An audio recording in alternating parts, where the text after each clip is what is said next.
Welcome to the Salmon Runs YouTube. Enjoy the video. You start by eliminating simple blockers.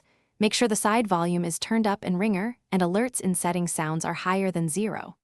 Once done, flip the ring/silent switch and turn off Do Not Disturb or any focus that might route audio. Remove any case and gently clean the receiver grill with a soft brush. Dirt muffles sound.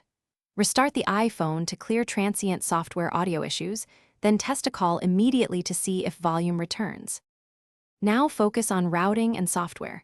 Turn off Bluetooth so calls don't route to a paired device, and confirm settings accessibility touch call audio routing is set to automatic or Bluetooth as you intend.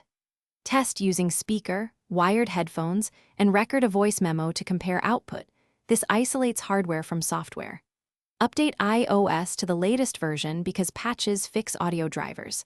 If problems persist, reset network settings or finish with stronger measures only after testing.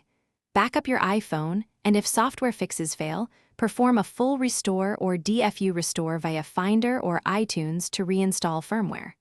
Once restored, test calls before restoring data to confirm results. If the receiver still sounds low, it's likely a hardware fault.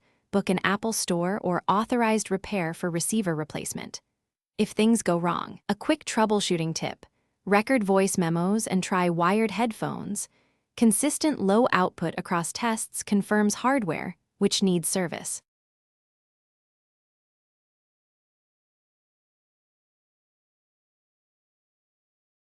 Thanks for watching. Consider subscribing if we helped you.